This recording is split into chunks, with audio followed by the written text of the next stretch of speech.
This is Gaurav Sharma. Yes students, I hope कि आप सभी को अब तक जो ये लेसन है वो काफी अच्छे से समझ में आ रहा होगा। हमारा जो ये लेसन है क्रॉप प्रोडक्शन एंड मैनेजमेंट, मैं थोड़ा रिकैप्चुलेशन करवा देता हूँ कि अब तक कितना हम पढ़ चुके हैं। ठीक है ना। देखो बेटा, सबसे पहले हमने पढ़ा कि क्रॉप क्या होता है, क्रॉप के हमने सीजन वाइज हमने क्या पढ़े हैं, अब तक टाइप पढ़े हैं। उसके बाद जैसे खरीफ क्रॉप है, रबी क्रॉप है, ये क्या होती है, किस सीजन में ये उगाई जाती है, उनकी एग्जांपल्स क्या है, ये बेटा हमने सीखे हैं। उसके बाद हमने एग्रीकल्चरल प्रैक्टिसेस सीखी। एग्रीकल्चरल प्रैक्टिसेस जिसमें हमने सबसे पहले सीखा कि प्रिपरेशन ऑफ सॉइल, मतलब मिट्टी को तैयार करना, कैसे तैयार किया जाता है।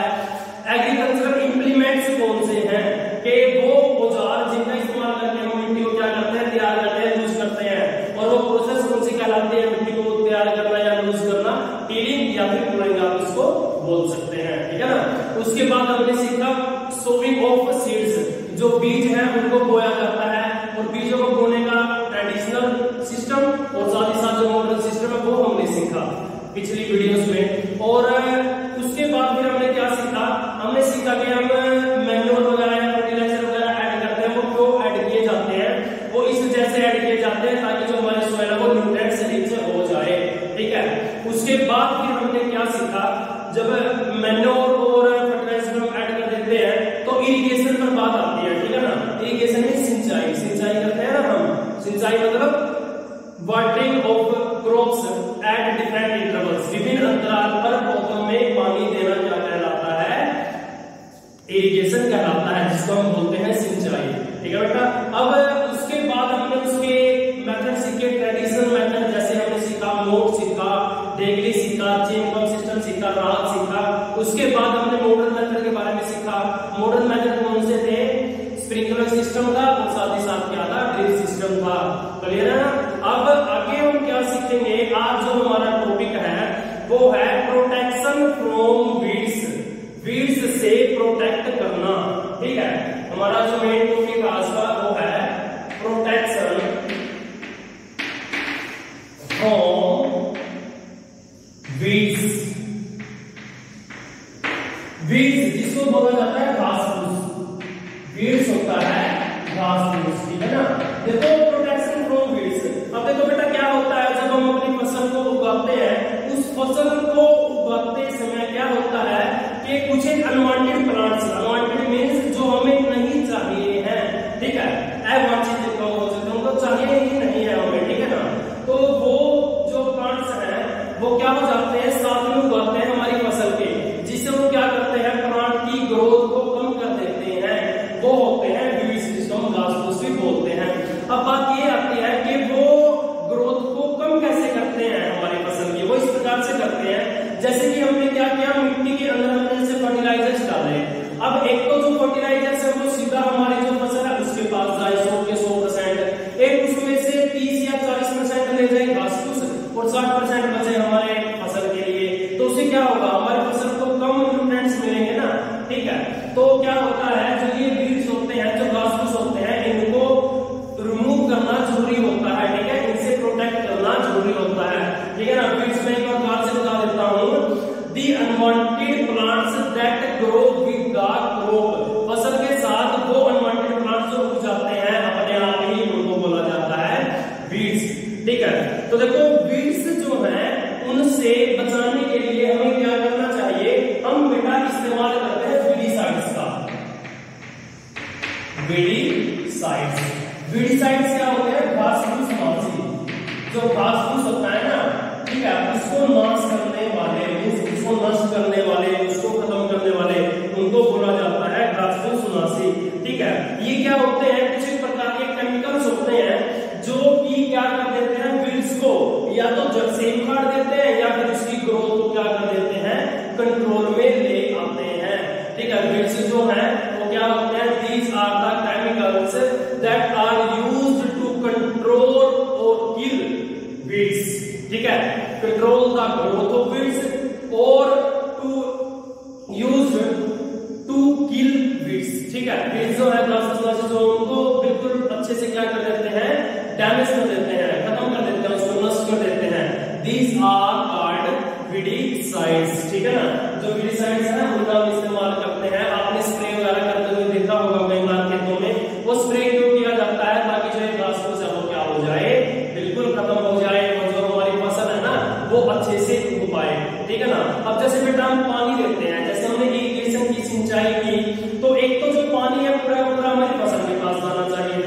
लेकिन जो ये वीड्स होते हैं वो क्या करते हैं, अपने पास भी नीचे के पानी को, क्योंकि इनको भी ग्रो करने के लिए क्या चाहिए, पानी चाहिए या न्यूट्रिएंट्स चाहिए, ठीक है ना। तो उससे जो हमारी फसल है उसकी ग्रोथ नहीं हो पाती है, इस वजह से इनको हमें रिमूव करना क्या होता है, बहुत ही ज्यादा जरूरी होता है। और एक मेन स्टेप है, अगर हम ऐसा नहीं करते हैं तो जो हमारी फसल है धीरे धीरे करके खराब भी हो सकती है। आगे बेटा समझ में सभी को। अब देखो धीरे धीरे करके क्या होता है, हमारी जो फसल है वो तैयार हो जाती है। क्या हो जाती है, तैयार हो जाती है। जब फसल पक जाती है ना, ठीक है, मैच्योर हो जाती है, ठीक है, तो उस टाइम उसकी कटाई जरूरी है। तो अब हमारा जो नेक्स्ट टॉपिक है वो हमारा नेक्स्ट टॉपिक है हार्वेस्टिंग।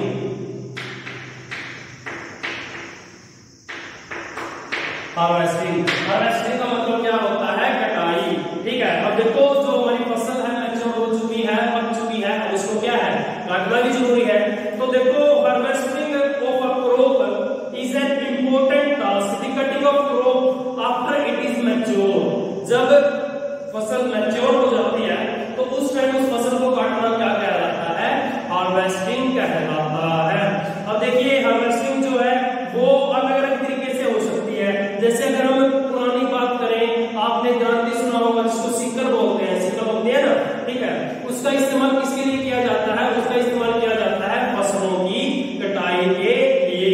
लेकिन आज के टाइम में क्या हो रहा है, आज के टाइम में जो कंबाइन मशीन होती है, आप सभी ने खेतों में ये कंबाइन मशीन है वो देखी होगी, ठीक है। तो कंबाइन मशीन की सहायता से क्या करते हैं, जल्दी से जो फसल है उसकी कटाई अच्छे से हो जाती है। इससे क्या होता है, इससे हमारी जो मजदूरी है या श्रम है वो भी बचता है, और साथ ही साथ क्या होता है, समय ज्यादा बर्बाद नहीं होता है। क्योंकि अगर हम एक फसल को हाथ से काट रहे हैं तो क्या होता है, हमें 10 से 15 दिन लग जाए, लेकिन अगर कंबाइन मशीन की सहायता से हम ये काट रहे हैं, क्या होता है 2 से 4 घंटे में सारा का सारा जो काम है वो हमारा क्या हो जाए, कंप्लीट हो जाए।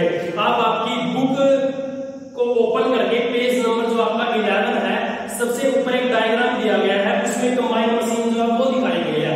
आप इस कंबाइन मशीन को अच्छे से देख सकते हैं, ठीक है ना। ये इस्तेमाल की जाती है फसलों की कटाई के लिए, ठीक है। अब एक मेन प्रोसेस आती है हमारे इसके अंदर, उस प्रोसेस का नाम है विनोविंग। एक प्रोसेस आती है उसको बोलते हैं विनोविंग, विनोविंग प्रोसेस। अब देखिए जो विनोविंग प्रोसेस होती है वो क्या होती है, it is a process in which we separate grain from chaff, ठीक है ना। अनाज को भूसे से अलग करना, चाफ मींस भूसा, अनाज को भूसे से अलग करना क्या कहलाता है, विनोविंग प्रोसेस कहलाता है, ठीक है ना। यस स्टूडेंट्स, आगे देखिए कुछ एक हार्वेस्ट फेस्टिवल्स हैं।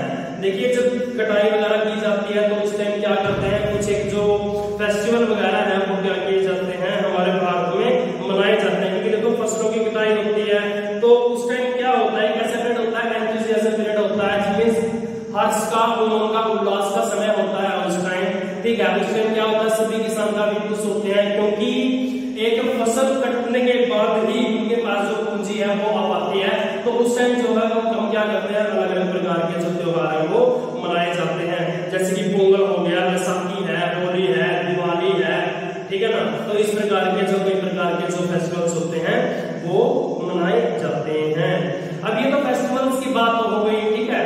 अब जो मेन पार्ट हमारा आता है वो मेन पार्ट क्या है, देखिए हमने फसलों की कटाई कर ली, हमने अनाज को भूसे से अलग कर लिया, अब हम अनाज को रखेंगे कहां, तो वो मेन पॉइंट हमारा स्टोरेज।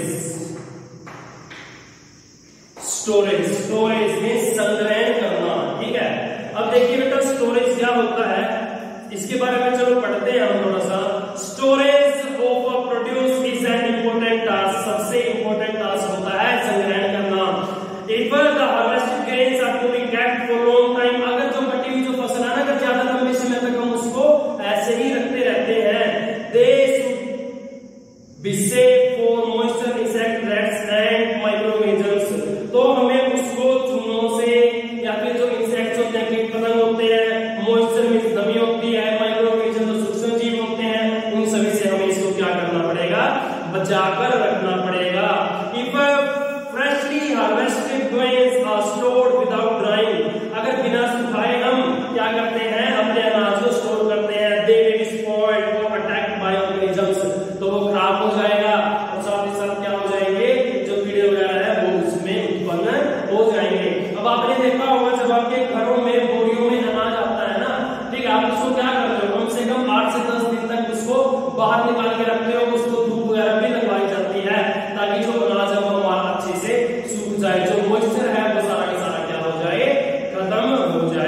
ठीक है। अब हम क्या करते हैं, देखो कई बार इंसेक्ट्स वगैरह होते हैं या फिर जो फंगी वगैरह होती है, तो ये कई बार लग जाती है, जिसको फूई वगैरह बोल देते हैं हम, ये लग जाती है हमारे अनाज में। तो इसके लिए हम क्या करते हैं, अलग अलग प्रकार की जो दवाइयां वगैरह है उनका हम क्या करते हैं, इस्तेमाल करते हैं, ताकि जो हमारा अनाज है वो क्या हो सके, अच्छे से सुरक्षित रह सके।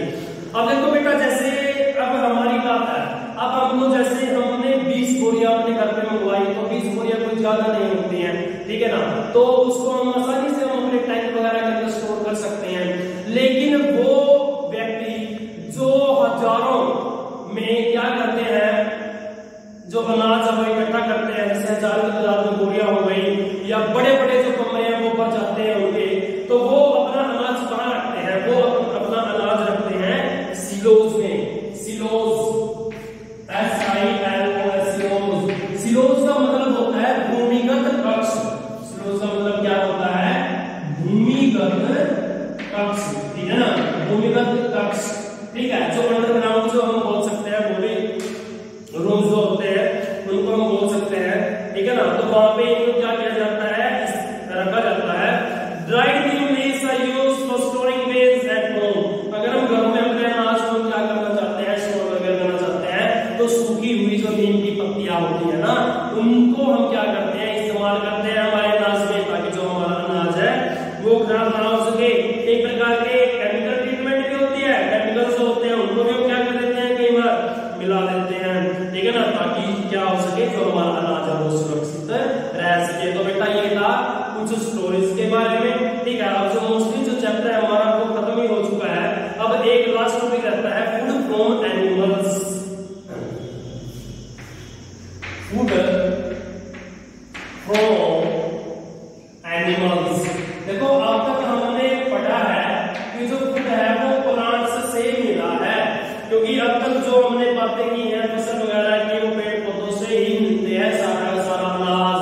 अब कुछ खाने की चीजें जो वो हमें जानवरों से ही तो मिलती है ना, तो वो क्या है, देखिए, many people living in coastal areas consume fish as a major part of their diet। देखो कई प्रकार के ऐसे इंसान हैं जो क्या करते हैं, जो समुद्री तट के जो इलाके होते हैं वहां पर रहते हैं, तो वो क्या करते हैं, सबसे ज्यादा जो खाते हैं वो होते हैं फिश, क्योंकि मछली को पकड़ के ही उनका गुजारा होता है, और मछली को खा करके वो क्या करते हैं, अपना जीवन यापन करते हैं, ठीक है। आगे है, we have just seen that the process of crop production involves a number of steps like selection, waste, sowing, etc. Similarly, animals here at home or in farms have been provided with proper food, shelter and care। देखो क्या बात बोली बेटा इसमें, कि अगर हम फसल को उगाना चाहते हैं तो उसकी केयर जरूरी है। सबसे पहले हम क्या करते हैं कि मिट्टी को तैयार करते हैं, बीज को बोते हैं, मैन्योर वगैरह या फर्टिलाइजर वगैरह उसमें ऐड करते हैं, इरिगेशन करते हैं उसकी, ठीक है ना, उसके बाद बीज को रिमूव करते हैं, उसको काटते हैं, उसको स्टोर करते हैं। This all the process involve in the crop production, ठीक है ना। अब ऐसे ही अगर हम क्या करते हैं, जीव जंतु को पालते हैं तो उनको केयर करनी क्या होती है, बहुत ही ज्यादा जरूरी होती है। सेंटर जो उनकी छाया होती है, प्रॉपर भोजन, उचित किस्म का जो भोजन है वो उनको क्या किया जाता है, खिलाया जाता है। अब हम क्या करते हैं, अगर हम लार्ज स्केल पर हम पशुपालन करते हैं, एनिमल हस्बेंड्री क्या बोला जाता है, उसको एनिमल हस्बेंड्री बोला जाता है। क्लियर है बेटा सभी को, ठीक है ना। तो बेटा ये जो हमारा टॉपिक है आज का, ये क्या हो चुका है, एंड हो चुका है। और इसके साथ हमारा जो लेसन 1 है उसके जो मेन पॉइंट्स हैं, जहां से एग्जाम के पॉइंट ऑफ व्यू से जो क्वेश्चंस हैं वो आ सकते हैं, ठीक है, ये हमारा क्या हो चुका है, कंप्लीट हो चुका है। अब आप सभी के लिए एक काम है, वो काम ये है कि आप आज लेसन 1 के एक्सरसाइज क्वेश्चंस, जो एनसीईआरटी टाइप क्वेश्चंस हैं या फिर बुक के अंदर से जो क्वेश्चंस वगैरह बनते हैं, आप उनको क्या करेंगे, रीड करेंगे। मैंने आपको नोटबुक में सारे क्वेश्चंस लिखवा रखे हैं। जिन बच्चों की नोटबुक कंप्लीट नहीं है वो आपकी एमडीएन डिजिटल स्कूल क्लाइंट ऐप में जाएं, वहां पर स्टडी मटेरियल में आप जाएंगे तो वहां पे आपके पास एक पीडीएफ मिलेगी, वहां पे होगा science notebook PDF. Science notebook PDF मतलब साइंस की जो नोटबुक है उसकी पीडीएफ बना के मैंने भेज रखी है आपके पास, आप उसको क्या कर सकते हो, अच्छे से देख सकते हो। ठीक है स्टूडेंट्स, आप ये फर्स्ट चैप्टर है वो आज आपका कंप्लीट हो जाना चाहिए with all questions NCERT plus